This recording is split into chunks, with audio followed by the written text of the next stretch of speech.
I'd like to call this meeting to order this Tuesday, January 14th. The clerk will please call the roll. Mayor Wolcott. Here. Councilmember Villanueva. Councilmember Williams. Here. Councilmember Tandy. Here. Councilmember Hall. Here. Councilmember Winters. Thank you. And if you'll all please rise and join me in the Pledge of Allegiance.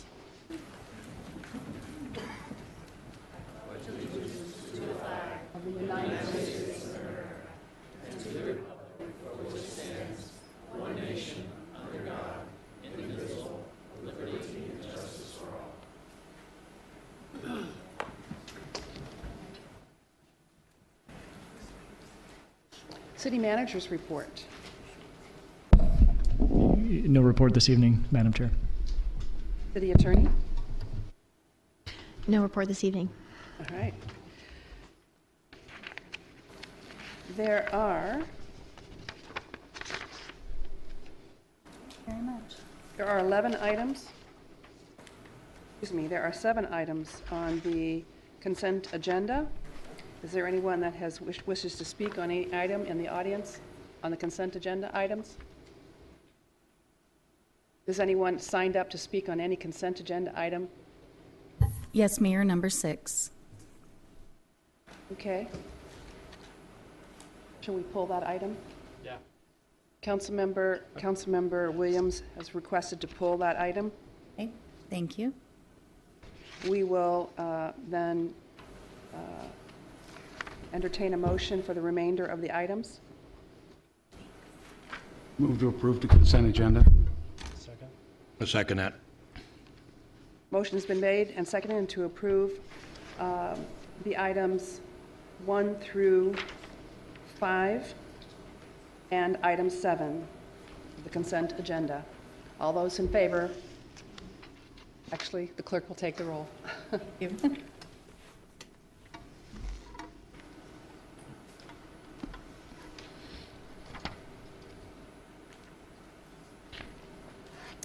I'm sorry, I need John Williams' vote, please.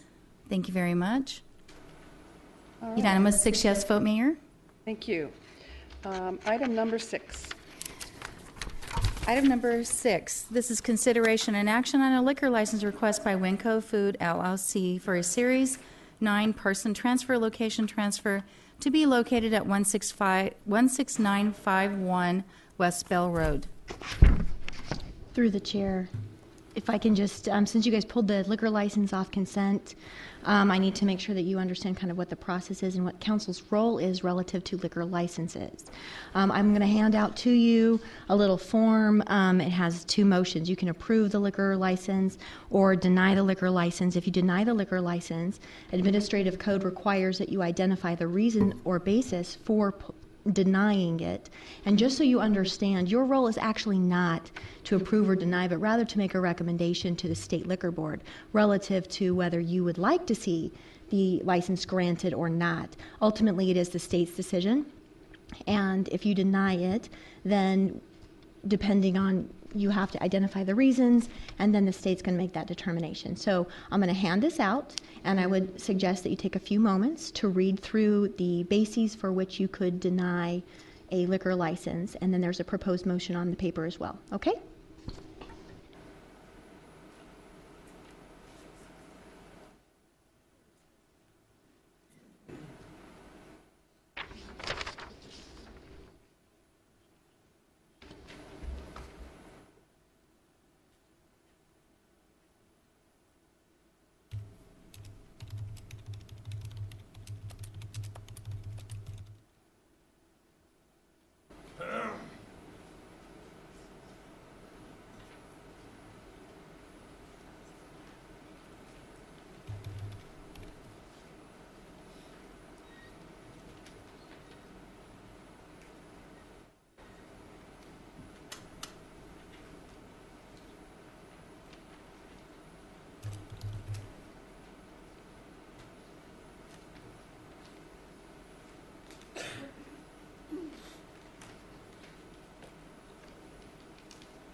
closer.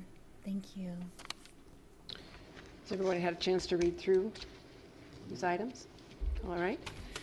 So at this time, then, I will begin to take the first of those members of the audience who wish to speak. Thank you. The first person is going to be Kelly Lefko.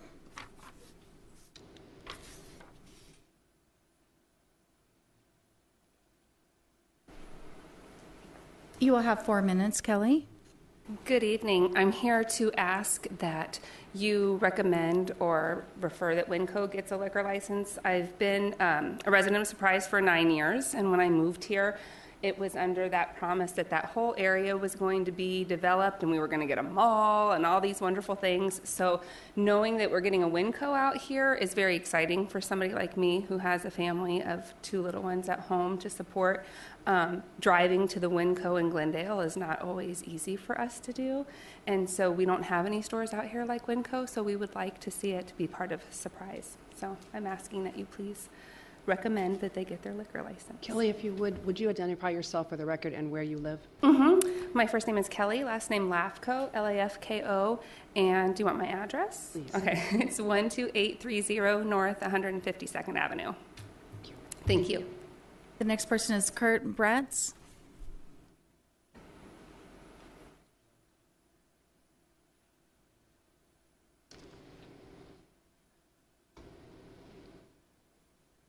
Good evening.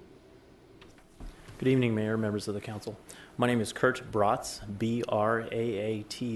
I live at 16597 North 175th Drive. I'm in support of the recommendation to approve the liquor license to the state based solely on competition. There's not a lot of shopping. I'm kind of stuck between Safeway and Albertsons. I got an ad in the mailer the other day, and I had to actually Google to find out where this store was, and it's all the way down in, off the 101 in Glendale. I'm thinking, well, if I'm getting ads for these stores, it would be nice if some of them were actually out here. Driving from my house to Winco, minimum 45 minutes just on Bell Road. And everybody knows what it's like when you hit Bell Road at the wrong time of the day, especially if you're trying to get through Arrowhead. It's near impossible. So I would appreciate having the opportunity to shop at a Winco that's a mile from my house as opposed to 10 miles or whatever it is from my house in a 45-minute drive. So thank you. Thank you. The next speaker is Jennifer Sweeney.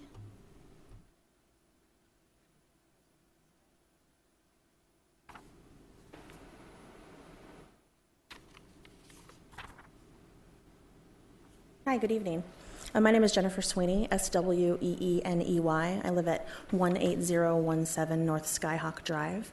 And also I'm here today to ask for you to approve the recommendation for the liquor license for Winco. I just happen to be a fan of the store. My parents live at 59th Avenue in Bell, which is where the one that Mr. Bratz was referring to is. I've been in there. It's just a great facility. It's uniquely designed. It's good quality, and it's cheap groceries. And all of those are win-wins for me. I have lived in Surprise for almost 10 and a half years.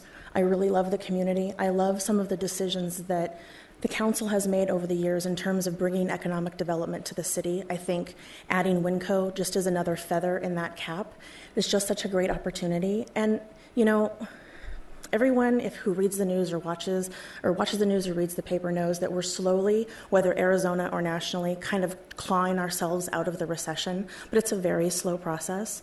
So an endeavor that brings more jobs to the city and gives families more of an opportunity to provide for their families by offering cheap groceries as elected officials, I think that's a win-win for you all. And that would definitely be a win-win for a citizen of Surprise like myself who's been here for so long. And I just like the decisions that you've made. I'd like to continue to see you make smart decisions, and I hope that this will be one of them. I'm happy to answer questions if you have them. Thank you. The next speaker is Adam Baugh.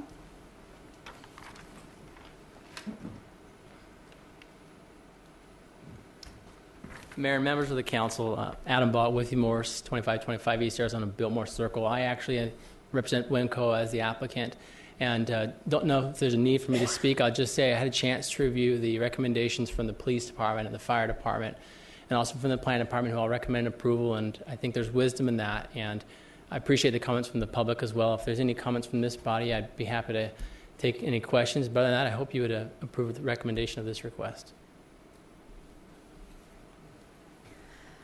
Mayor, that is all the public comments. I do want to say that prior to this public hearing, I didn't receive any for or against comments from the public prior to this. Thank you.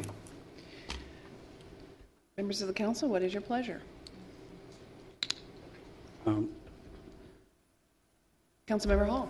Yes, Mayor, just as a point of clarification, this is a parallel application to land use and entitlement at the site. So it's codependent on that, right? Actually, they're really separate. Frequently, businesses get liquor licenses prior to approval of whether it's a lease or any business licenses, because they're trying to test the water whether or not there's viability in getting a liquor license. So the two are mutually exclusive. Okay. Any other questions? I have a question. If Winco were to end up at a different site in Surprise, would this liquor license have to be reapplied for? Yes. It is site-specific. Okay. Councilwoman Villanueva? If, in fact, Winco were to locate at a different site, because this application has an address on it, it makes it site-specific. So this application for this liquor license is for that site. They would have to reapply.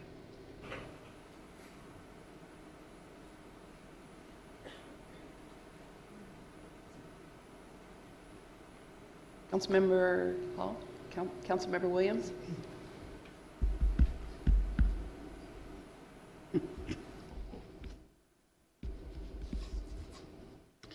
Based on the fact that this is simply a liquor license and it's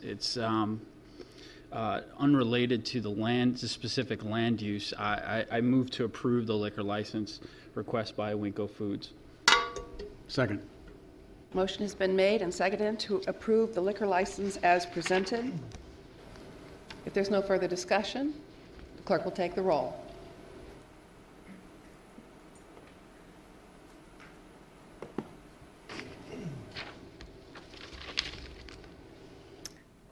Thank you very much.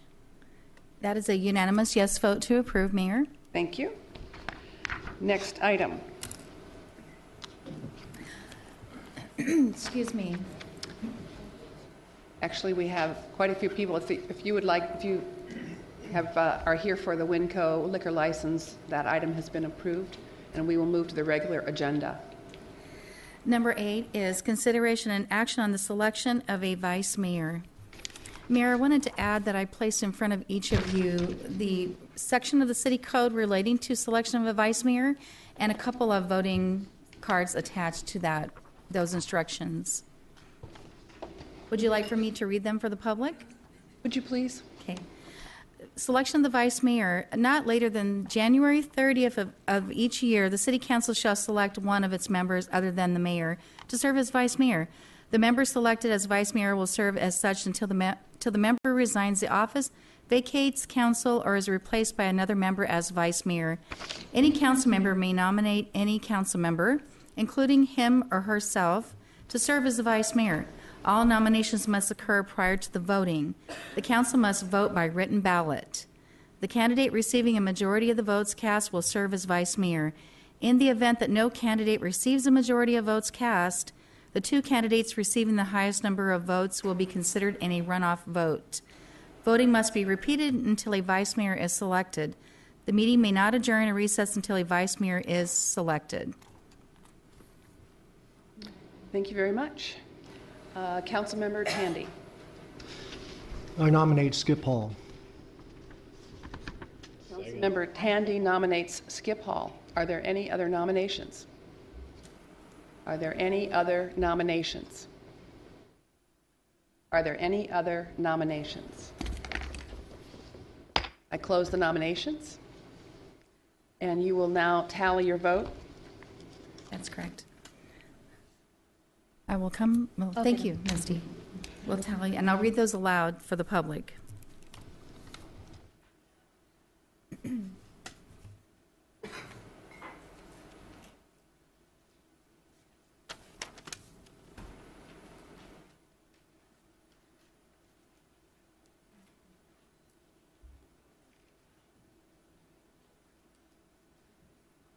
Yes, good.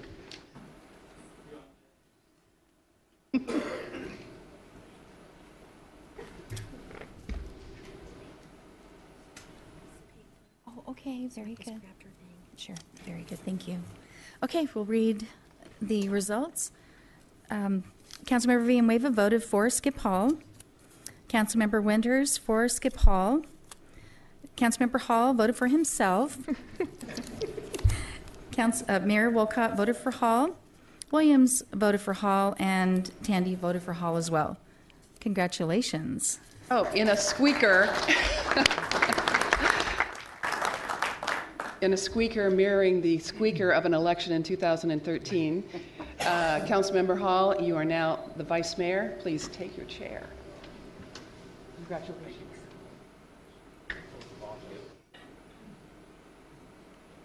Shall we proceed with the oath of office, Mayor? If you would, please. Yes, thank you. Come on down. I think we just did this last week, didn't we?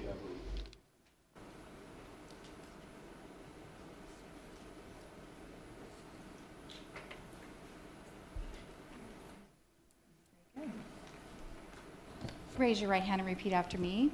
I state your name for the record. Skip Hall, Do solemnly swear do solemnly swear that I will support that I will support the Constitution the Constitution of the United States of the United States and the laws and the laws of the state of Arizona, of the state of Arizona, that I will bear true faith that I will bear true faith and allegiance and allegiance to the same to the same and defend them and defend them against all enemies against all enemies whatsoever. whatsoever, And I will faithfully that I will faithfully and impartially and impartially discharge the duties discharge the duties of the position of of the position of Vice Mayor, Vice Mayor, and hereby attest and hereby attest to abide to abide by all official ordinances, by all official ordinances, policies, policies, and procedures of the City of of the Surprise, city of Surprise, according to the best of my ability. according to the best of my ability. So help me God. So help me God. Congratulations, sir. Thank you. You're welcome. Very good.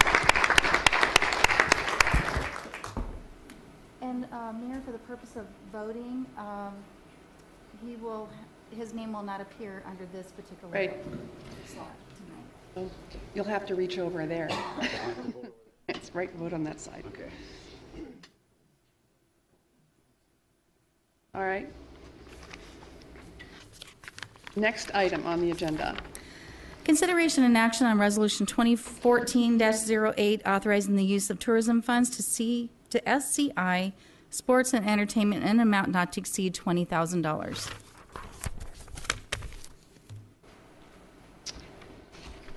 Mr. Mihalik. Madam Chair, members of City Council, the promoter is requesting at this time that this item be pulled from the agenda. He's not in a position to coordinate the event, so he's asking that this item be pulled. Thank you. Thank you. Next item. Through the chair, if the item's going to be pulled, there really needs to be a vote to table. Pardon me? There should be a vote to table the item. I move to table the item. Motion has been made and seconded to table the item. Is a voice vote necessary? All those in favor, please signify by saying aye. Aye. This item is tabled. I'm sorry, I did not catch the second. Thank you. The next item, number 10, this is consideration and action on ordinance 2014-02, amending Surprise City Code, Chapter 18, Article 2, an article regulating alarm systems within the City of Surprise. Chief Frazier, welcome. Thank you. Lieutenant Brady will be joining me in just a moment, but Madam Chair, Vice Mayor, congratulations, and members of the council, good evening. As you know, we are here tonight to consider your approval of an ordinance regulating false alarms in the City of Surprise, an issue we've discussed 3 previous times here before this body. Just a little history, we have discussed the enhanced verification model where 2 phone calls are made prior to a police department being called. And we also, after talking about those, we also presented the verified response, which essentially means that the alarm company has to prove verification that in fact there has been an intrusion of some sort before they actually call the police department. There are some exceptions to that, such as panic alarms, robbery alarms, and something of that nature. Those are not included. We have put together an ordinance, Lieutenant Brady has. We believe it fits the needs that were brought forth to us, and I'll just refresh your memory on a couple of those. Number one, our citizens that chose to show up and discuss this at 2 or 3 different forums actually did not want to pay an annual alarm fee. They did not want to pay fines, and they wanted to put the onus upon the alarm company. And that was why I think ultimately your direction was for us to develop an ordinance based upon verified response. So with that, with a little background, and I also should say just background, let's not forget that about the last 7 years, we have had approximately 4,000 false alarms a year that we respond to. Represents about 8% of our entire call load. And of 4,000, on average, we will respond to 4 verified alarms in a year. So that is one of the aspects. I should also touch upon, it was brought to our attention by Councilman Tandy that he had a question, because it was not in the ordinance, about whether or not if someone owned a home where we had quit responding but new owners came to that property, would we hold that, if you will, against them? And no, we won't. And that was added in there, that whoever would move in and assume ownership of that property would have a clean slate. So with that, we can certainly take your questions. If you'd like a little more background, I can ask Lieutenant Brady to cover a couple of the basic pieces of information, if that's your pleasure. Okay. Councilmember Winters. Thank you, Mayor. Good evening, Chief Fraser. Good evening. Lieutenant. I know this is being gone over many times, as you stated. I have one concern, and that is, how about a snowbird whose house is empty?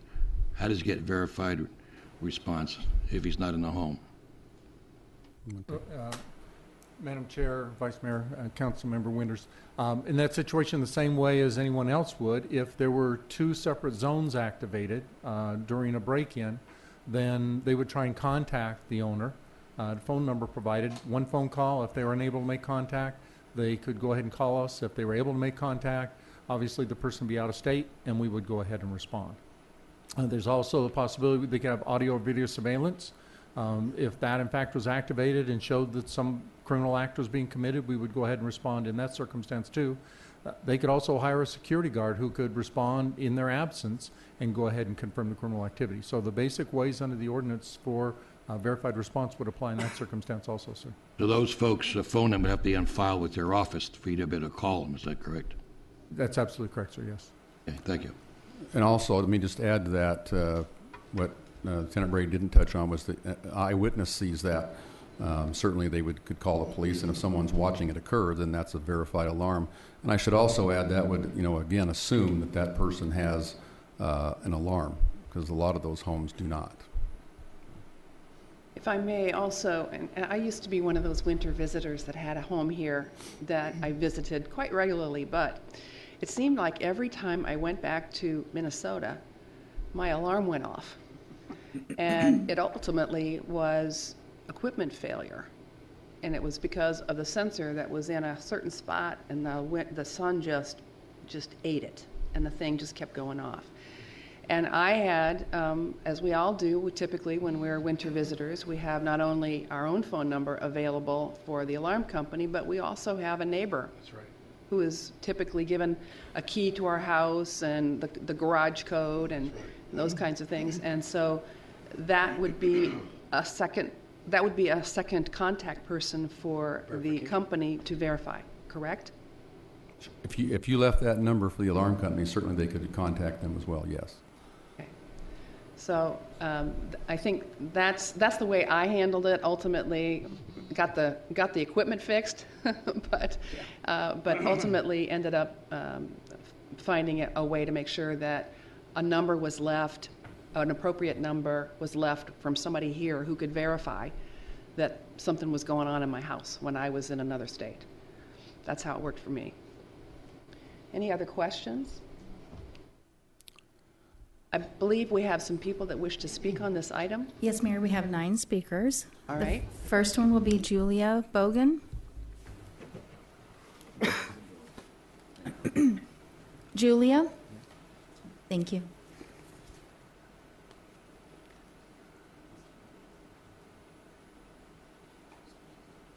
Good evening, Julia. If you would identify yourself for the record. My name is Julia Bogan. I'm with Cox Home Security, part of Cox Communications. I also serve on the board of the Arizona Alarm Association.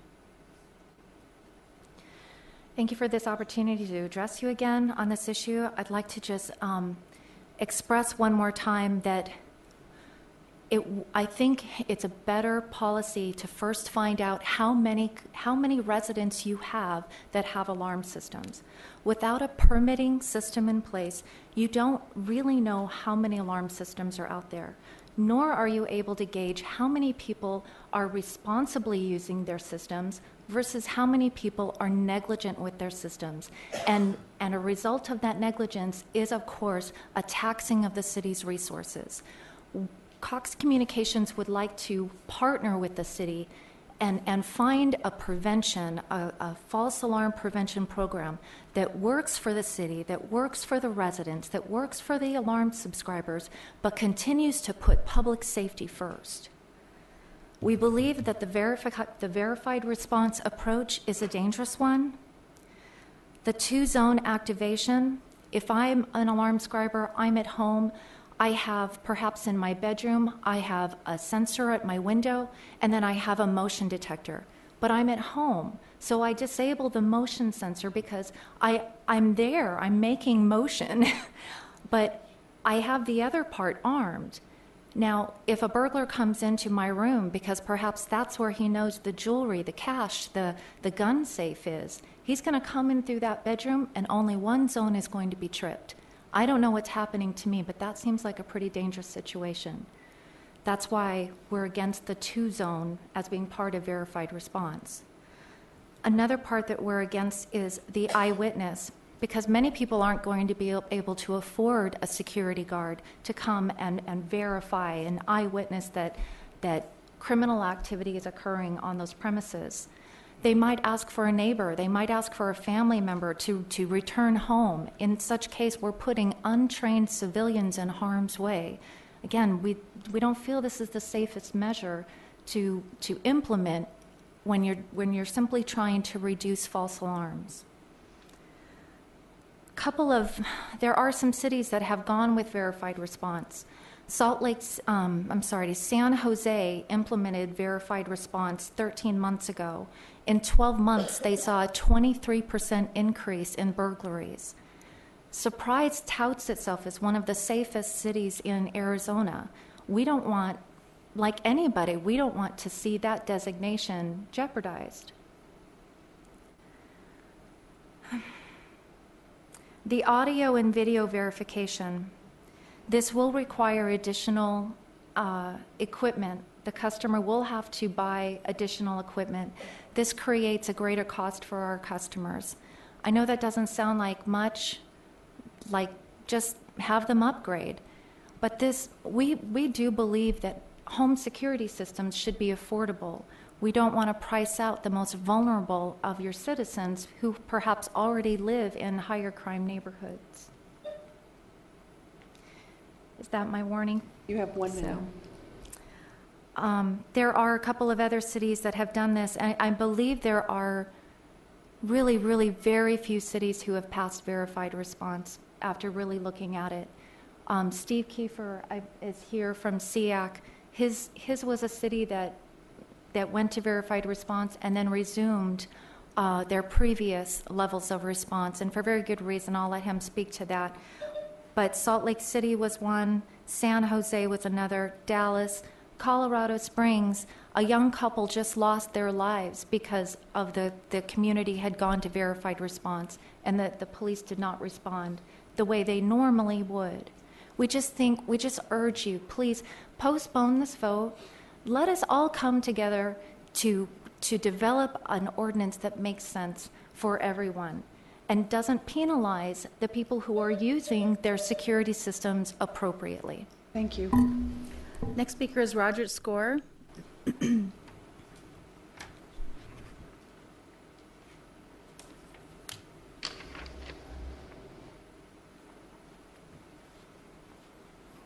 Mayor, Madam Chair, council members, my name's Roger Score.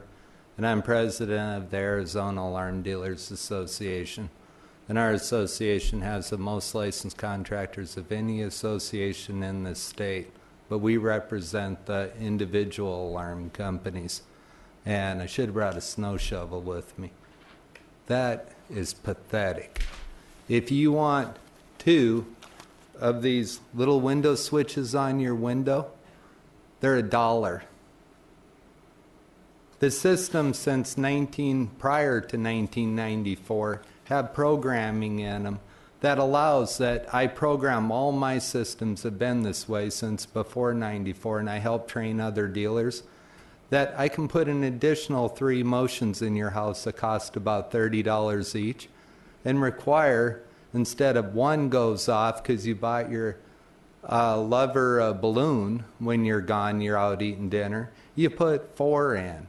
And you require 2 things to trigger within 5 minutes. Now, if the window slides open, yeah, 2 trigger. You got 2 little switches in your window channel. If you got 12 windows, it costs you $12. Problem solved. The problem can be solved. The problem with the companies you're hearing from, like the lady that just left, don't ask her for a Register of Contractors license because they're not Register of Contractors. They don't have the 4 years experience requirement. They don't have the testing. The problem is the $99. We'll put you in an alarm for free. Free. Let us put a yard sign in your front yard. Don't read the $45 a month that you're tied into for 5 years, and if you get fined by the city, you still got to pay your contract. And we'll call the police right away. And when the police don't show up, because the police got crime to do. People don't join the police department to be security guards.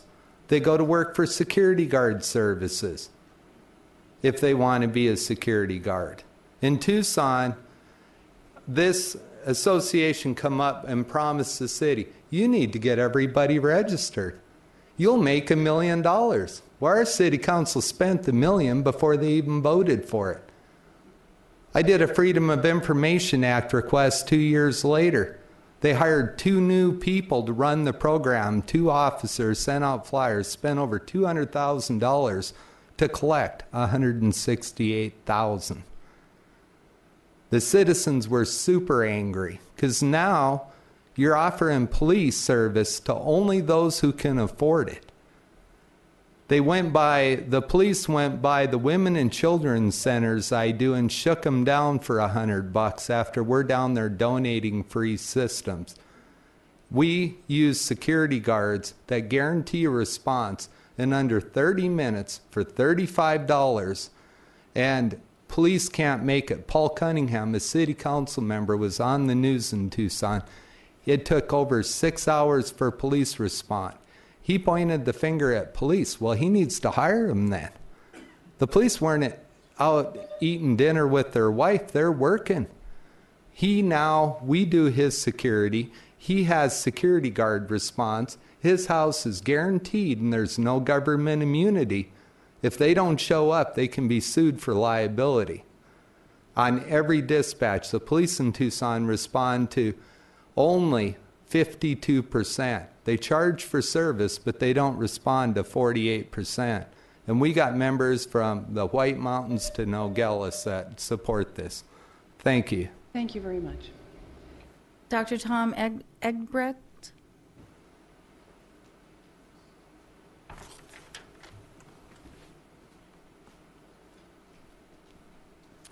Good evening. My name is Dr. Tom Egebrecht.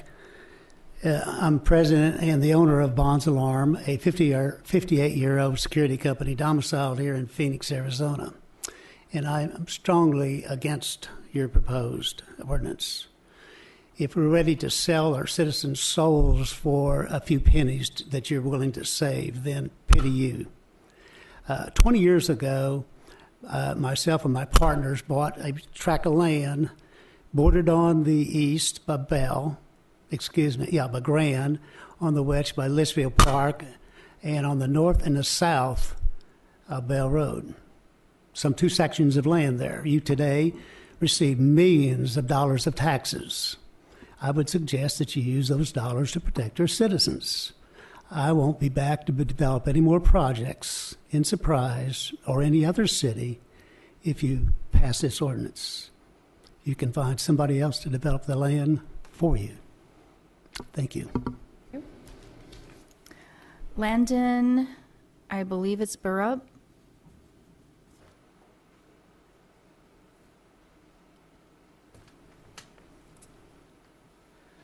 Hi, my name's Landon Burrup. I've never been to one of these city councils before, but I got a call from my security system today telling us, alarming me that there was going to be something going on where we wouldn't be as safe.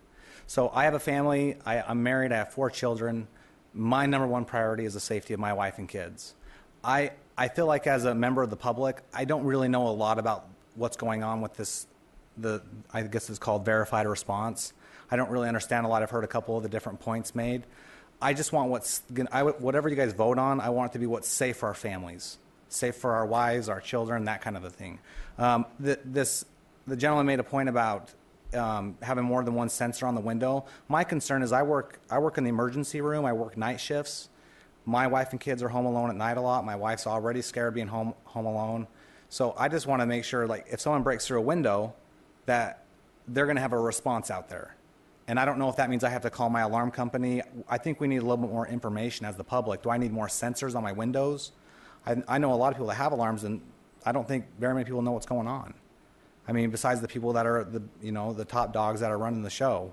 So if we could get a little more information as a community, I think that would be helpful. If I need to have more sensors in my windows and pay a couple extra dollars, I'm fine doing that.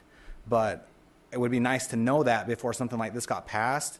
A window gets broken, someone comes into my home, only one alarm goes off, and nobody responds because of that. So my biggest concern is for my family and for the other families in Surprise. Thank you. Steve Kiefer.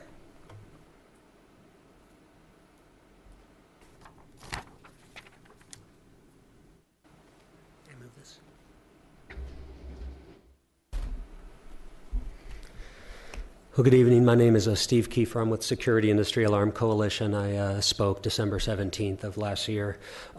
My background is I'm a prior police chief for the last 4 years with the city of Sparks in Nevada.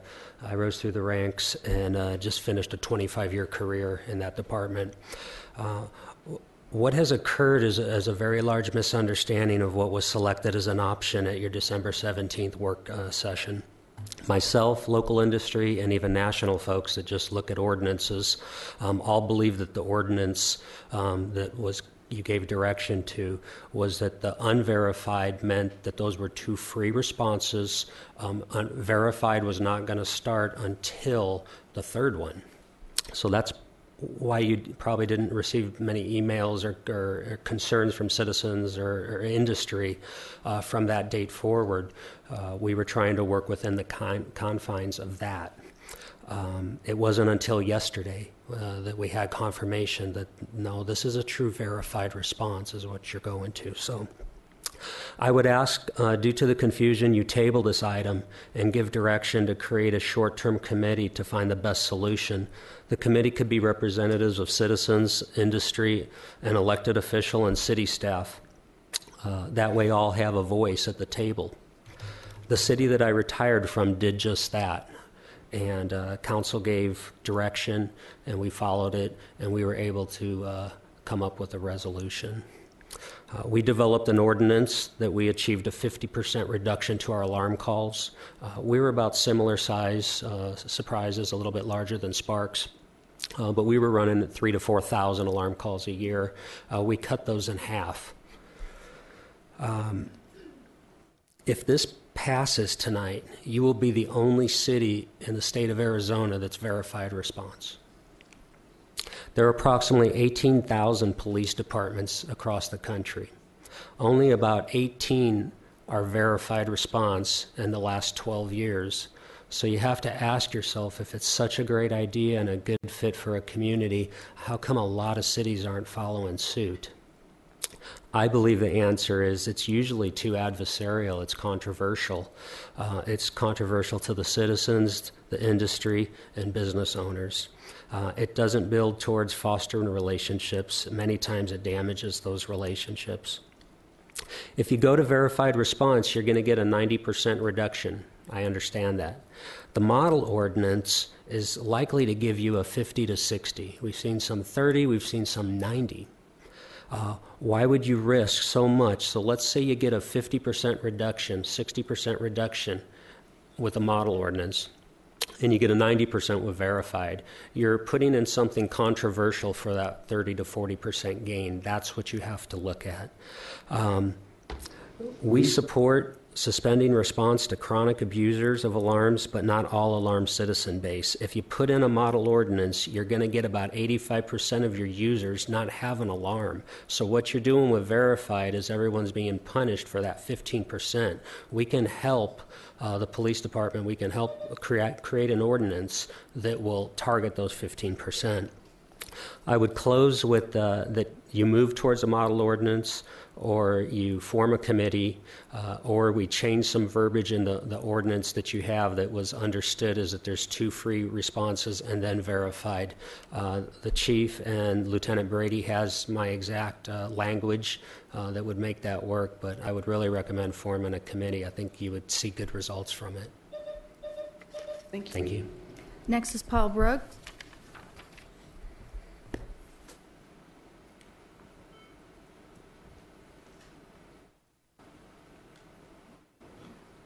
Good evening. My name is Paul Brook.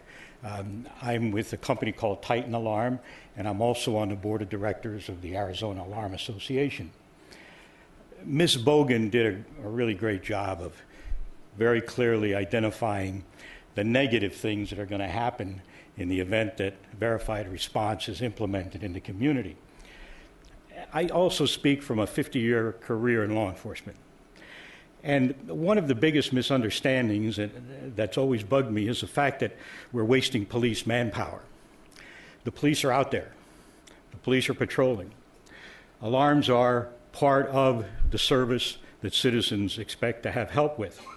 If a policeman is going to an alarm and it gets something more serious, then he gets, sent off to that. So wasting police manpower is not what people make it out to be. I would just ask on behalf of the Alarm Association that you consider tabling a vote on this ordinance for the reasons that have been given that could have the negative impact on the community, especially those individuals who call for help and there's no way to verify their need, and then you have a tragedy. And so I would, again, respectfully ask that you consider the opportunity for all of us to get together and come up with something that'll be a win-win for everyone. Thank you. Next person is Susan Brenton.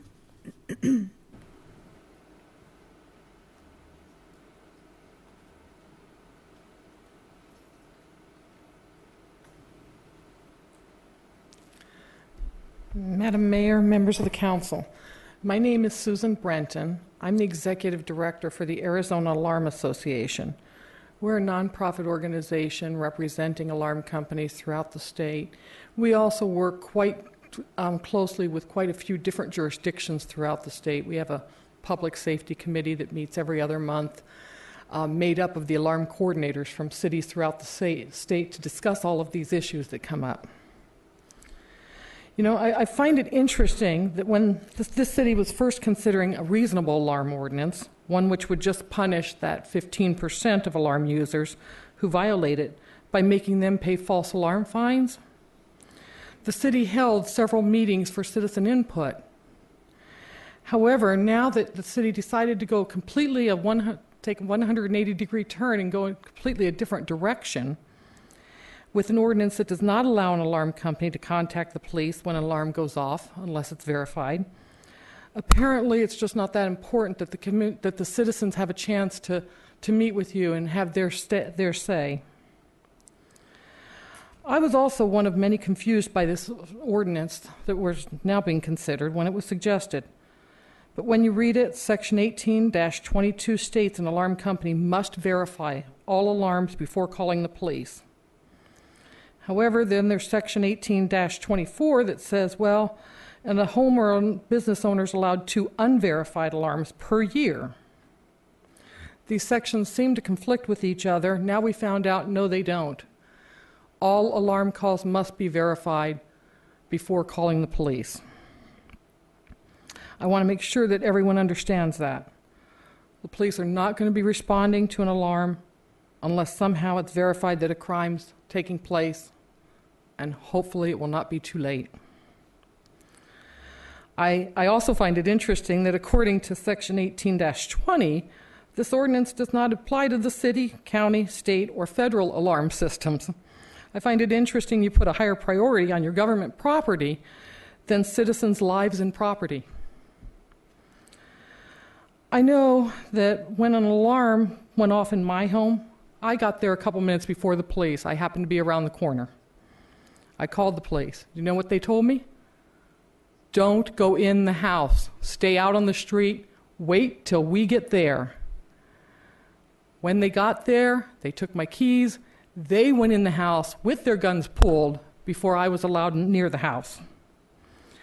Now, instead, you're going to tell your residents, hey, if the alarm goes off, go ahead in the house, and if possible, give us a call if something's wrong. I hope that you will reconsider this ordinance and instead adopt one that only punishes and hurts those who do have the excessive false alarms, as opposed to the many good citizens who use their alarms responsibly. Thank you. Aaron Clark.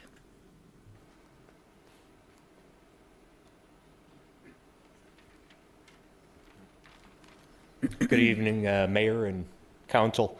My name is Aaron Clark, E-R-I-N-C-L-A-R-K. I actually work for Veterans Security, and we're actually a company that has a lot of experience responding to alarms. So I can actually name two of the cities that we have locations in and give you, some insight into that. We're not the police. We don't pretend to be the police. What the police have to handle is way up here. Our biggest priority, the highest thing on the ladder for us is an alarm response. That's probably at the bottom or in the middle for what the police do. They take care of real things. We really like to know that they're free to take care of real emergencies. Those 3,996 false alarms, that's got to be a wasted resource in some way, shape, or form. So if instead of chasing ghosts, they could be patrolling trouble areas, providing a visible presence, that is probably a much better use of resources. In our Las Vegas office, they have 100% verified alarm response in Clark County. So Las Vegas, Henderson, North Las Vegas, same story, same numbers basically. Almost every single alarm call is a false alarm. Do you want to tie up police and or fire for something that is operator error, equipment error, poor installation, etc. Also, we, in the cities where we do this, we actually bill the alarm company, not the homeowner. We bill the alarm company. However they set it up with their customers, whether they give them 2 free ones a year, whatever the case is, that's between, the customer and the alarm company. So that's something that a lot of people say it's going to cost them more money. It depends. If it's poorly installed, maybe the alarm company should be on the hook for it. If it's operator error, maybe the alarm company can bill their customer and fix that problem. In our Tucson office, they actually have an opt-out. So they have verified response unless a resident insists on having police response every time, and then that's an option. You can lay that out and say, I only feel comfortable with police response. If it's a false alarm, it's going to cost you between $100 and $200, but that's one of the gambles. So if somebody's not a chronic abuser of the system, it costs them nothing, and if they feel more comfortable with it, that's an option. So there are all kinds of details here, all kinds of different considerations, but I can tell you from experience, we're actually a local company. We've been in Phoenix for 20 years, but we're also in Tucson and in Las Vegas, and we have a lot of experience in those cities doing third-party verification.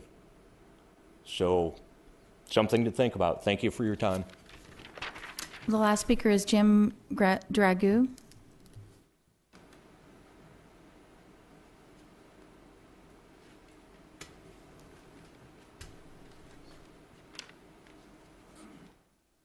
Madam Mayor and Council. My name is Jim Dragu. I'm the License and Compliance Manager for ADT. I also spoke in December and was here present during that. We at ADT feel that this is not a good idea. One of the reasons I would like for you folks to table this is if this ordinance was to pass, it would be the responsibility of the alarm companies to notify their customers that this ordinance has passed. A lot of these customers don't know this is coming about. So if we send a letter out to them telling them about the verified response and explaining about that if they get two, they're going to have to have verified response, then they're going to become upset and they're going to start making some phone calls because they were never told that this is going to happen.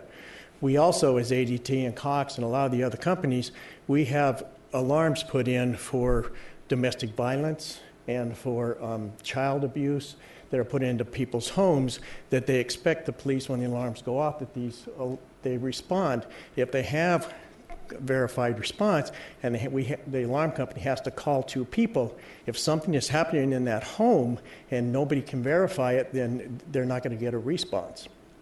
Also, the mayor has talked about how you can get someone, when your neighbors or someone, to be the second person on it. That's a lot of liability. If you get somebody that is comfortable with using your alarm system, using your codes, using your keys to go into the house and verifying this and walking in there in case somebody has a gun or somebody's in there robbing the house, and then taking that responsibility and then walking out and maybe even not even getting out of the house and to be able to verify to get the police to come out, then that's not safe to them also. Also, if something is stolen from the house, and then they could be responsible for that also. Also, on some things that aren't understood is on the components of the ordinance that we have, the model ordinance. Is there's many components to it. There's permitting. There's meaningful fines. You can charge for permits to the customers. You don't have to charge a lot. You can charge $10, $15, $20. A lot of we find throughout cities, and I deal with this on a constant basis, that customers are happy with that. It's a one-time fee, and then they have to make a renewal. You charge them $15, and then again in the year, $15. If we have to go to this verified response, and the gentleman says that they charge us if they send a guard out, yes, but we have to carry that on to the customer. And when we're charging them, they're signing a 3-year contract. So we're charging them of average, let's say $6 to $7 a month for that 3-year contract instead of just $15 a month for their permit and $15 for the renewal, and then if they get fined. The permitting, the meaningful fines, not many responses. ECV, which is at ADT, we automatically call 2 people for enhanced call verification, and then suspension of chronic abusers. And with all that together, you get 50-60%. We would really like for you to table this, and as with the other folks have said, and bring in more of the local residents so they can understand it, so they just don't get a letter and get a shock of it, and just kind of table it and bring some more folks in. And we're more than happy to work with Cox and with the SIC and the police department. We do this every day nationwide, and we'll help them build it, and then if it does go with it, then we'll be more than happy to support it. But we would like to table it and let some of the residents come in and speak some more, and let us build this ordinance and help to where we can make it safer for our customers. Thank you. That is all the speakers. We do have one email that was submitted in front of you from Melissa Cisneros for the record. Thank you. Council members, do you have questions of staff? Perhaps, Chief, if you could come back down and be available for questions from council. Councilmember Williams.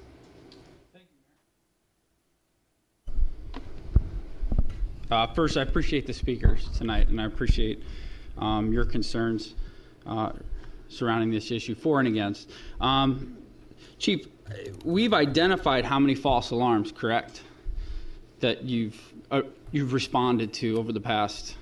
Yes, approximately 4,000 a year. That's 4,000 a year. And of those, again, approximately 4 will be valid alarms during the course of a year. Okay, and I wanted to kind of reiterate that point, and I know everybody and I appreciate everybody's concern, but to say that this is about finances is inaccurate.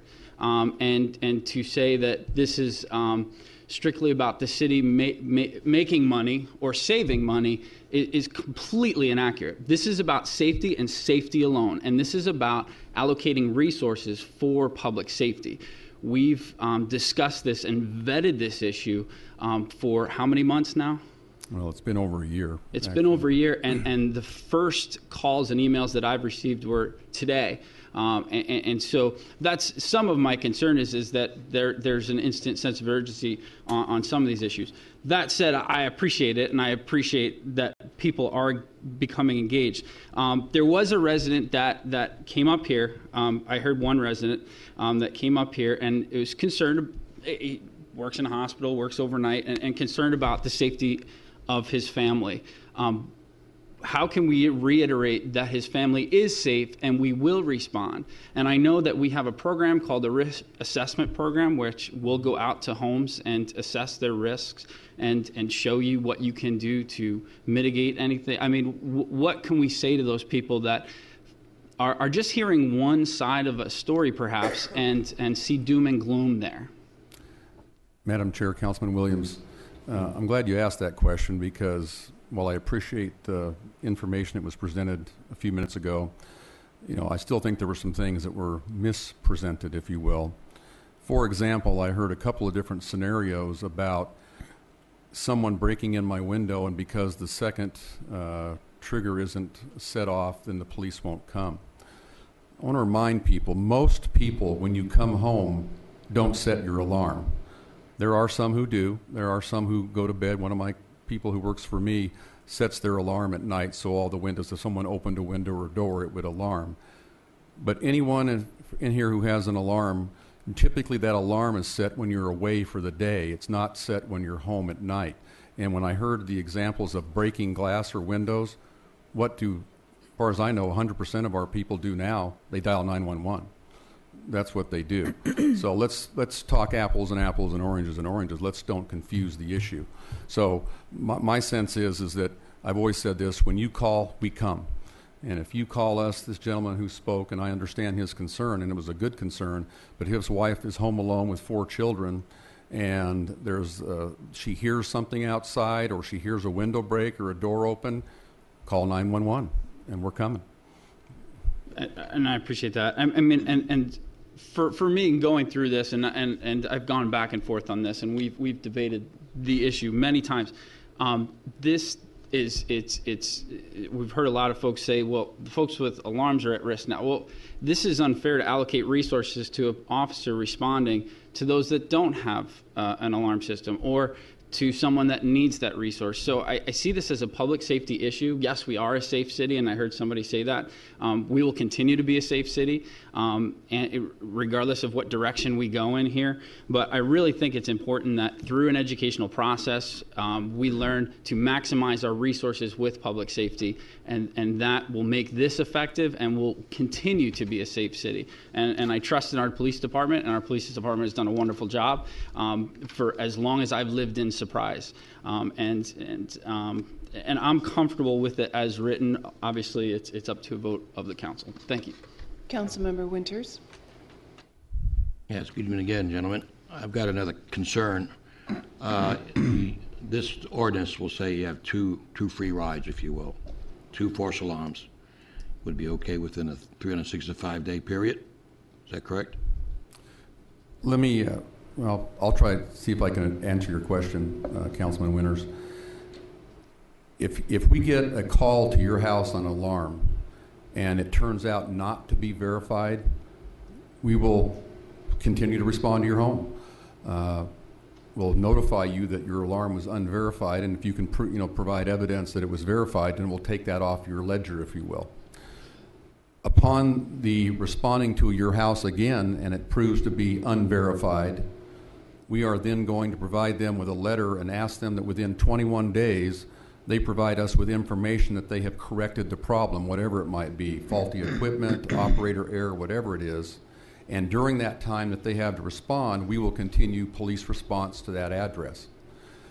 Once they provide us with their documentation, we're going to take it at face value. You have said that you fixed the problem. We're going to continue to respond. But on the third response where it's unverified again, that's when we will cease and desist responding for 365 days unless that property is taken over by another owner. Thank you. Any other questions, council members? Councilmember Villanueva. Yeah, Chief, I wanted to ask you, you have met with the community at different times? We had, as I think said earlier, we have had 3 different public meetings, and despite some of what was said before, the issue of verified response was discussed. In fairness, probably we had a total of maybe 50 people in those different response or those different forums. So that certainly is not a very broad response, but that we advertised the meetings and that's who showed up. So that was the most we could do. And I should add, at this point, it's probably a good time. Remember, this ordinance is not set to take effect until May the 1st. Every time someone calls in with an alarm call now, not only will all dispatchers make them aware of the new ordinance, when our officers actually respond to an alarm, they're going to hang out a door hanger so they're aware of the new ordinance that's coming, so they can prepare for that. And if they have any questions, they can certainly call us. And if there certainly are any groups of citizens who wish to meet and discuss this new ordinance, we would be more than happy to do that. Okay, thank you. Questions? Yes. Councilmember, no. No questions? Yeah. Oh, I'm sorry. Oh. Here, coming over here. Hello. I do have just one question for you. I would like you to clarify the difference between verifying an alarm and utilizing the police force in response of a response time or the process or the cost of it. I would just like to know the major difference. I'm not sure I actually understood all of that, but could you kind of break it down and give me the first part of it first, and we'll start there. Okay. What is the major difference between verifying an alarm through this new ordinance and utilizing the call 911 method? Okay, well, verified response means, again, that there either has to have been certain things that make it a verified alarm. For example, 2 zones in your alarm have been tripped. There was an eyewitness, and an eyewitness could be a citizen, could be an alarm company, could be anyone. So that's verified. Someone knows that there's activity happening at that house. And the second part of your question again? The 911. And the calling the 911 method. Oh, certainly if someone, generally 911 happens when someone is in distress. They are either being attacked or someone's trying to break into their home. We would recommend immediately that they call 911 because we need to get there on that situation. The situation is in front of them right then, and we need to know about it right then. And also, of these verified alarms, the 4 per year that you said, what percentage is it that they are actual emergencies? Well, I can only probably best answer that by just saying our history has been, because we have not had verified response, but again, our history has been that 4,000 alarms a year on average, and of that, 4 will be valid out of 4,000. Okay. Thank you. Thank you. Councilmember Tandy. Thanks. I appreciate making the change to not penalize the new owner for past false alarms. I'm hoping the city will have a mechanism then to make sure that is seamless, so that when we do have a transfer, we get that updated against our list. And I also wanted to make it more clear, it's hard to get on this list. You've got to violate it not once, but twice, now a 3rd time. Mm-hmm. So you're not going to have a citizen that's not aware of it by then. They've either got an equipment problem or an alarm company problem. So I think you've taken some good actions and protections. The other way of going towards, I don't really want to create lists of alarm owners. I don't want to collect fees from alarm owners. I don't want to create new staff to manage the alarm owners in the city.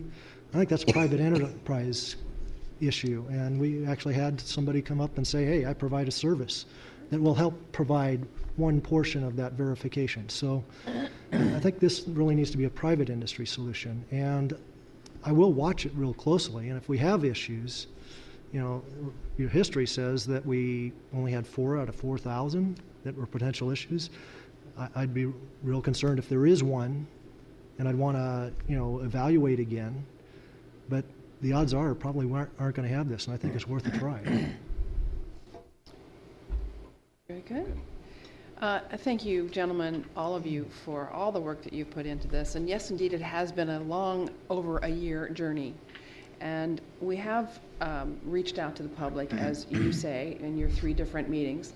We also, as you say, we will reach out again and again and again through your opportunities to interface with those folks who are struggling with perhaps faulty equipment or whatever in those first 2 responses, but also through communities. And we know that all of us have opportunities to meet with our constituents, and we have all asked staff at every level of the city to come out and speak to our residents about specific issues. And I can sincerely imagine that this will be one that it would be good to just a good opportunity to further educate the public. I think the public actually did speak pretty loud and clear that they didn't want to be fined, that they didn't want to be charged a fee, when in fact what they're doing is engaging a private business, an alarm business. They don't want to then now have to be paying a fee to actually be registered. Right. And that made no sense to them. So we've actually done, I think, a pretty decent job of talking to our residents. Now, every single alarm owner in Surprise aware of this? I don't think so, clearly not. But they will be. And I think it's very much worth the opportunity to try to do a better job of managing our resources. And this is a police department with a history of doing an excellent job of keeping our citizens safe and managing its resources. So I trust that this recommendation and this ordinance will be in the best interests of the citizens as a whole, including all those residents that don't have an alarm and can't afford to have that service in their home. So I want to thank you for all the work that you've done. It's very thorough. I think that it will indeed provide the best opportunity for our city to do a better job of providing public safety services. So I will entertain a move motion. to approve ordinance number 14-02. Second. There's been a motion made and seconded to approve this item as presented. There's no further discussion. The clerk will take the roll.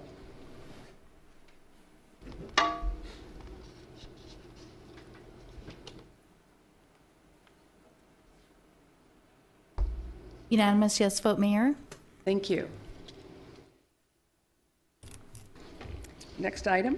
Consideration and action on Resolution 2014-03, amending the fiscal year 14 budget in the amount of $39,700 to establish same-day trash and recycle collection. Good evening. Good evening, Madam Mayor, members of the council.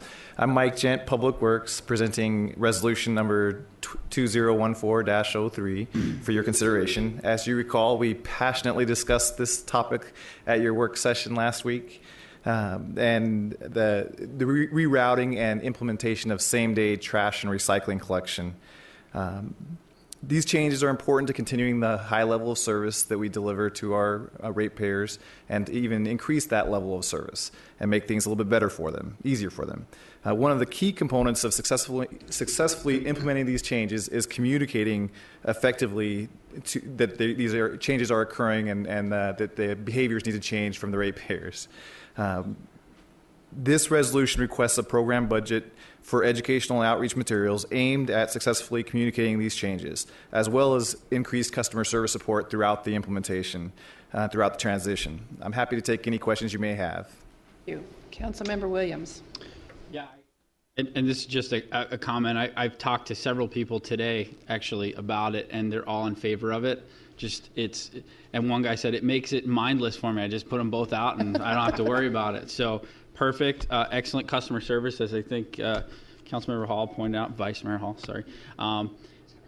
But one thing to remember, and just to reiterate, it takes effect May 5th, so people shouldn't start sticking 2 cans out on the street right now. Thank you for that. Yes, part of the communication strategy will be that we'll deliver their new collection date and all the information they need to know about it several times to them prior to the implementation date of May 5th. Thank you. I just want to let you know Councilmember Villanueva, you want to push your microphone? There you go. I just want to let you know that myself, I have to get my can out on Sunday night, and I remember Monday night. So I'm stuck with my garbage for another week. And Sure. I really appreciate that we can do it in one day. Thank you, Councilmember. Thank you. Councilmember Hall, excuse me, Vice Mayor Hall. It's going to take me a while Thank to you, get, Mayor. it'll Thanks, get a Mayor. ring to it. Yeah, Mike, good job. And the whole Public Works Department just did an excellent job vetting this out. They showed us the neighborhoods and some of the tricky neighborhoods that we got to consider. And I really appreciate all the work you guys have done.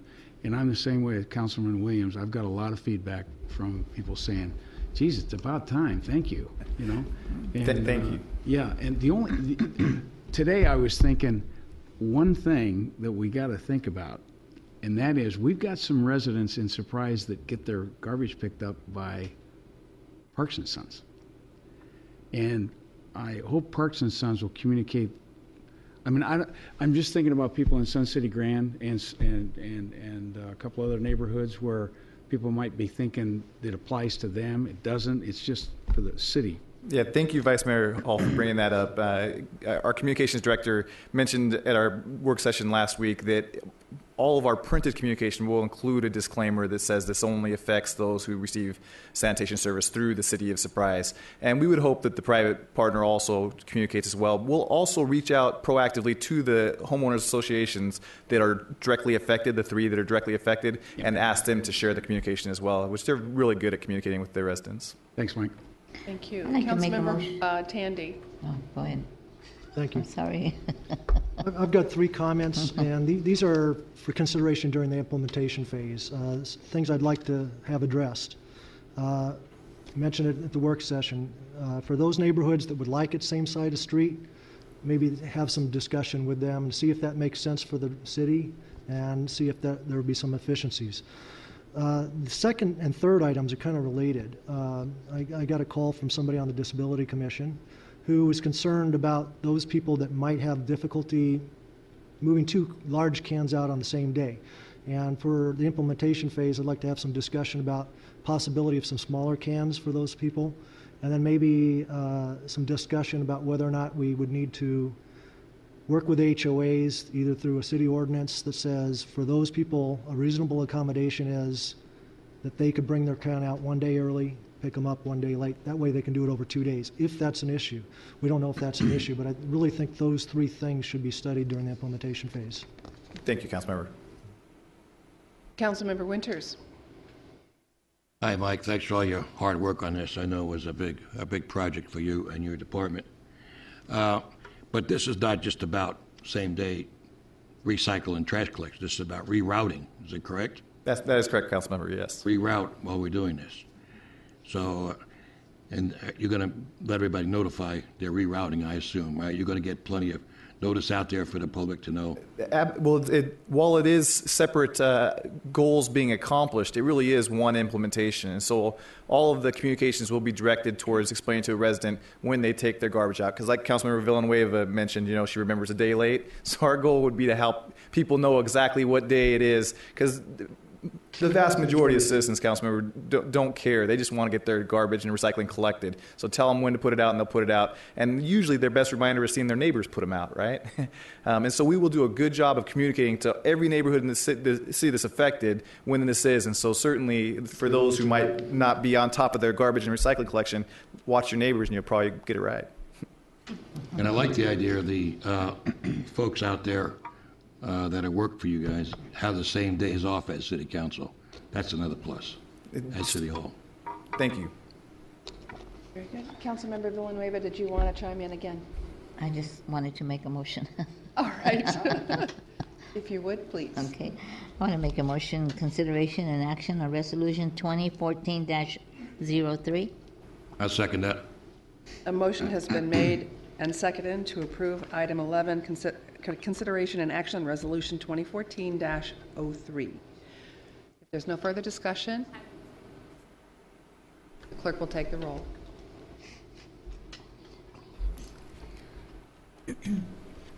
Unanimous yes vote, Mayor. Thank you. Next item. Consideration and action on Resolution 2014-09, approving a minor general plan map amendment to change the general plan land use designation. Madam Chair, members of City Council, ladies and gentlemen, good evening. It's a presentation of a minor general plan amendment for the Grand Vista development.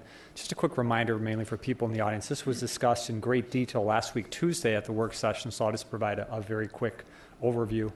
The project is actually a very large development in the northern city limits. It's actually an 8.6 square mile development. It's the former Daimler Chrysler proving grounds, and they're looking to make an amendment to the general plan.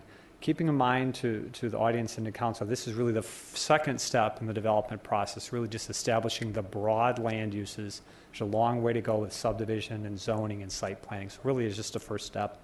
This is a project that's going to be developed ultimately based on market demand, so you really shouldn't expect to see development out here for 2-3 years. But it is moving in the right direction. Here's a quick look at the land use map. The yellow areas are residential, the green includes the open space areas, and the balance is mixed use. A lot of good positive key points in this. The improved alignment of 203rd, increased open space by 169 acres, decrease in the residential density, additional employment, and a good mix of land uses. Every single one of those points are items that the City Council talked about in your retreat, so it's moving in the right direction. With that in mind, the Planning and Zoning Commission unanimously recommended approval. Staff concurs with that recommendation, and I'm happy to answer any questions that you might have. Councilmember Hall. Vice Mayor Hall. Thank you. Thank you, Mayor. Jeff, I know you're thinking about this, but I just want to kind of highlight that when this project is kind of out there, and I just want to make sure that, one, that there is a very good analysis about water, okay? Two, that there is an economic flow through. In other words, what's our cost to serve it versus what's our tax-based revenue to support those costs? You know what I'm saying? I do. Because we don't want to be upside down where it's costing us a lot of money to serve a big project out there, and it's putting the onus on the rest of the residents. I just, and I don't know how exactly we do that, Jeff. You're smarter than I am in that regard. So I just depend on you to really do a good analysis in that way. Yep. Okay. Every step of the way, we'll continue to provide council with a fiscal impact analysis to make sure you guys are comfortable that this is not going to drain, but rather enhance the site. Right. Exactly. Thank you. Thank you, Vice Mayor. Councilmember Winters. Good evening, Jeff. I got a question, and probably a statement. There's be 15,000 homes in this. That's a big development. We have to dig a new well for this? Yeah, this is to Vice Mayor's point. Following up on Councilman Hall's idea. Yeah, absolutely. There'll be additional needs for water production for a development of this size. One thing that they'll have to submit, again, at a later date, is a sewer and water master plan for the site to show exactly how they're getting the water, where it comes from, what type of impact it is going to have on the aquifer, and then conversely, how are we going to treat the sanitary sewer. So all that analysis will be done at a future date and presented to council. Well, I'm happy to hear about the extra open space. I'm all for that. We need that. Thank you. Seeing no further questions, is there I'll entertain a motion? Oh, Councilmember Villanueva. I just wanted to ask you, you probably brought this up already, but did they already purchase the land? They do own the property, yes. Pardon? They do own the property, yes. They own the property, okay. I move to approve Resolution 2014-9. Through the chair, this is a public hearing. You need to open the public hearing. It's this time. I will open the public hearing. If anyone wishes to speak on this item, please come forward now. If anyone wishes to speak on this item, please come forward now. Last call. Anyone wishes to speak on this item? I'll close the public hearing. There was a hand up in the back. Yeah, there is. You want to speak? I'll reopen the public hearing if you wish to speak. Did you wish to speak on this item? You come forward. Can't see with its lights. Sorry, the lights were in my eyes. I couldn't see you back there. If you would please identify your name and Yes. for the record. My name's Barbara Waller, Waller. And my husband and I own property on Reston Road, which is just west of 211th and this property.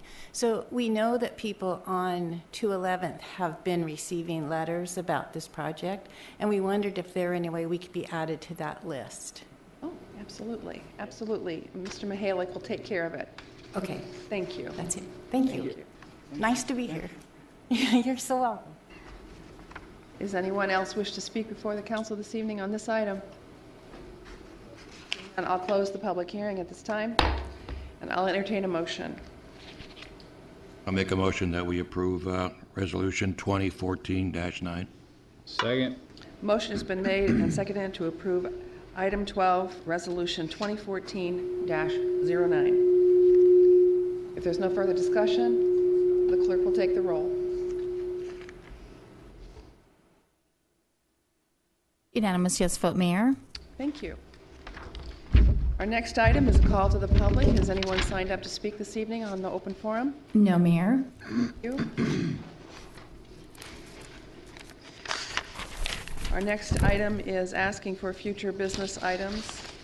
Council members, is there anything that you wish to consider for future agenda items? Councilmember Williams. Yeah, just one thing, Mayor, and I met with City Manager Hillman today to discuss it.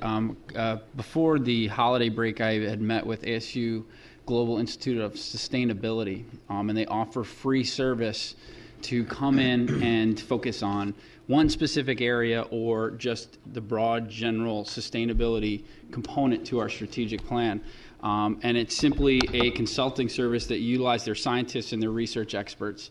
And so in speaking with City Manager Hillman, next steps will be to follow back up with those folks and kind of coordinate meetings and bring them in. And there's no obligation to the city. They're doing this. They've worked with the City of Tempe. They've worked with the City of Phoenix on greenhouse emissions, the City of Tempe on a tree and shading ordinance. And so it's just another resource for us. Yeah, exactly. And so this isn't an action item, but it's just you're giving us a heads up that they're working with staff? Something forthcoming, yes. All right, thank you very much. Anyone else? Then we'll start with this evening's reports. Councilmember Winters, would you like to begin? Yes, thank you, Mayor. Last Saturday morning, I was privileged to watch Skip Hall's congregation from Radiant Church go out there and work on this grammar school, the elementary school at Desert Oasis.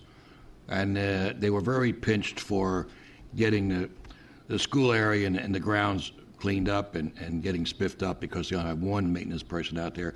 And this is something that Radiant Church does. It's called the Second Saturday, right? That's right. Second Saturday. They call it the Second Saturday. They go out in the community and do what they can. There was 350 people from all walks of life descended on that school. And I didn't do any work there. I supervised. but Councilman Hall washes a great window and no streaks. So I just wanted to mention that. I thought that was a great thing that Radiant Church does. And people volunteer to go out there, and they did a great job. Not only doing the grounds and landscaping, but actually going in the school itself, the interior of the school, and painting the walls, cleaning the library. So I thought that was really great. A way to give back to your community. Very nice. Thank you. Vice Mayor Hall, you have talents. Yeah. I got promoted to vacuuming. All right. Very good. Finish the winter night. Congratulations to Radiant Church for putting that on, and I'm honored to serve in that regard. You know, I just get inspired around those kind of people when they're giving back like that. It's just amazing.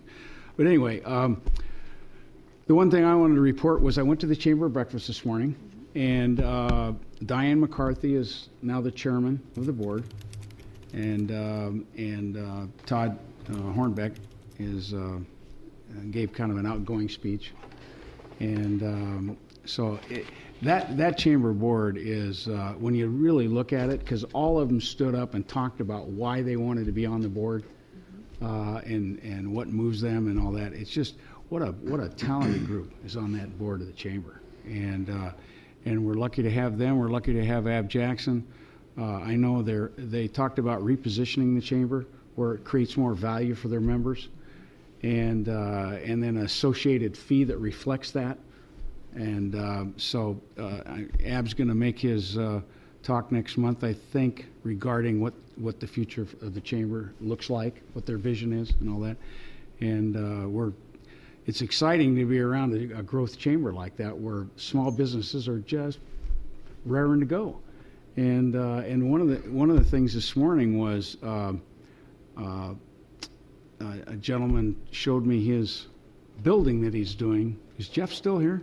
Yeah. Is it Boyle? Mike Boyle? He's doing a building. He's repurposing a building on Bell Road, which has been empty and an eyesore. And he's making it an executive suites for young companies that are just starting out, where you share a receptionist, et cetera. Nice. And yeah, it's really great. I think P&Z's already looked at it. Yeah, and it's going to be coming to us. But they were showing an example there this morning at the chamber. So anyway, that's there's a lot of other things been going on, but that's kind of the highlight, is what went on in the chamber this morning. So that's it. Thank you. Councilmember Tandy. Thanks. This is just a great experience, being able to serve. I've gotten involved in so many different things. The last 2 weeks, the four of us, Councilmember Winters, Vice Mayor, and the Mayor and I went out to coffee chats to District 2 to listen to Sun City Grand and Arizona Traditions members, what they want to see in their next member. So I want to encourage, if you're out there and you pulled one of those applications, go ahead and submit it. It's a great opportunity. I also am looking forward to the budget retreat that we're going to talk about a lot of things for the years going forward. Just a lot of exciting things being up here and learning and being able to be involved in. Thank you. Councilmember Williams. I don't remember what I said on my last report. It was so long ago. So I'm just going to cover a couple things. First, congratulations to Beth Maloney. She was the Arizona Teacher of the Year. She's over at Sunset Hills Elementary School. I've met with her several times because she happened to be my son's 5th grade teacher. And just she's what I strive to be as a teacher in terms of patience and energy and passion. So congratulations and a little feather in the cap for Dysart, that they have somebody of that value and that resource. Want to thank, I don't know his last name, but Steve at Firestone. Okay, many of you know I've been traveling by bike for several months. Right. My car has been stranded in the driveway, and I was afraid to take it in because it sounded expensive. And I know nothing about cars other than, how to change the oil, although my wife questions that too. But these guys, they were so professional. It's the Firestone, and I know we're not supposed to endorse businesses, but it's the Firestone. Sorry, Misty. It's the Firestone at the corner of Cotton and Bell. It's in your district. And they just did a bang-up job. It didn't cost me an arm and a leg, and I just wanted to publicly thank them. And so I will still continue to practice healthy living, but I don't have to risk my life by 10-speed. Wanted to just update you. As you know, I work with the West Valley Youth Leadership Council. We met at ASU West last month, and we had a very interesting meeting where they met with State Representative Montenegro and State Senator Farley, two opposite sides of the political spectrum, and they got to see opposite views on subject matter, texting while driving. Just a fascinating discussion. They had State Senator Farley Skyped in, so a lot of kids were very in awe of the technology, and there's this guy, and I feel like I'm on CSI, and we're talking to somebody on the big screen. But just a great experience for the students, and that's what we'll continue to do. Majority of those students are Surprise residents, and so it's been a great experience. So continue to work on that, and I just want to welcome Councilmember Tandy and Councilmember Winters. I haven't had the opportunity to publicly welcome you guys. Doing a great job. Councilmember Villanueva. Yeah, that's, I feel like, wow, everybody's been so busy, and I've been taking care of my grandson. That's busy. But I did attend the grand opening at City Hall in Buckeye yesterday, and it was really nice. I was glad I went because I met a lot of councilmen there and mayors. I also went to see the new home that's being built on Hollyhock on the original town side, and it's going to be a big house. It's really nice, and I talked to the guys that were doing that, and it's going to be really nice. It's right in front of the library, right across the street. Also, I have met with an organization called Aguila, and Aguila is a group of nonprofits that have scholarships for high school students, and there's 9 students from our area that have enrolled, and they are having a fundraiser on the 18th that I will be attending their fundraiser. And also tomorrow night I have my regular meeting at the OTS. I passed out some flyers today, and hopefully that we get some audience. And that's it. Yeah, absolutely. Absolutely. Oh, my grandson went to preschool today, and I cried. I couldn't handle it, but it was nice. He was happy. When I went to pick him up, he didn't want to come home. So that made me feel good. Anyway. Ari, would you like to say a few words? Yes, please.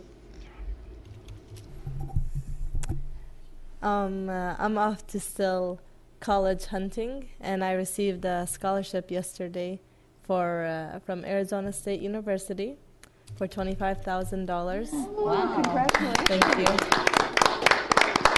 And I'm pursuing a career in biomedical engineering, a 4-year bachelor's, 1-year independent study to get a master's.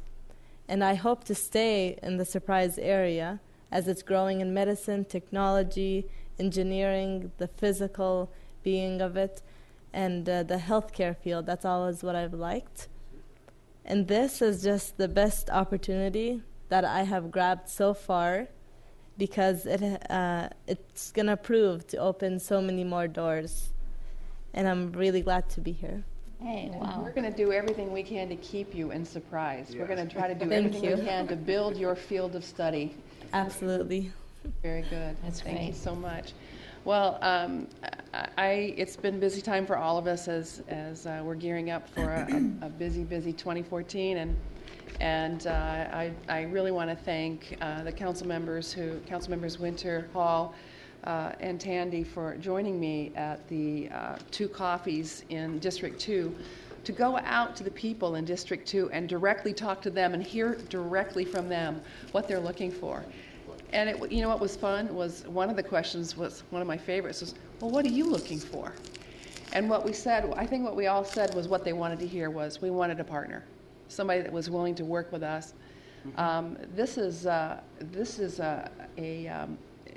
real honor to serve at this dais, and to really you can't imagine what it feels like to have a team like this, working with a team like this. It is fabulous, and people everywhere are talking about what a great council we've got, and we've got one more chance to fill one more empty seat, and we want to do it right on behalf of the residents of District 2. So I really appreciate the time that you spent, because each one of those coffees was 2 hours, and we heard a lot from those folks. So it was a really great experience. I think we are looking forward to those interviews, which will be next Tuesday at 4 o'clock. And so if you have something to say about your council choice for District 2.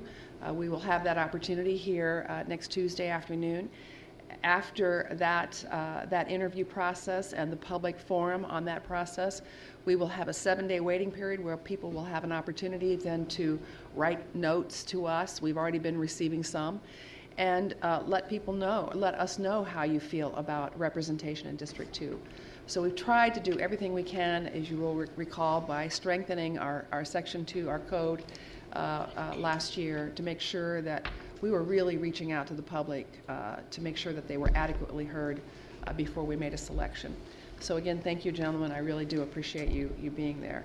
I did also attend the opening of, actually it was a ceremony in Buckeye, because as you may know, that Buckeye became a city this year. And it was really exciting. I have to tell you, the mayor of Buckeye is just one of the neatest guys, and he's been around forever, and he grew up just down the street from City Hall. And he was so proud. And I frankly was proud. It's a testament to how we are working together in the valley and across the region, how far people drove to come and congratulate the mayor of Buckeye for his new city. They filled the streets. It was really a wonderful event. And so I hope to attend many more of those events on behalf of the city and find more opportunities to reach out and continue to develop relationships across the metropolitan area. So with that, I wish to announce that we will be taking an e-session now. There will be no action after the e-session, but we will come back to adjourn the meeting afterwards, but there will be no action. So at this time, I will take a motion to recess into e-session. I make a motion that we adjourn to e-session. I'll second that. Motion has been made and seconded to go into recess for purposes of e-session. All those in favor, please signify by saying aye. Aye. We are in recess. First, fast, free. SurpriseAZ.gov is all about what is happening in Surprise. Breaking city news, info from T-ball to trash pickup.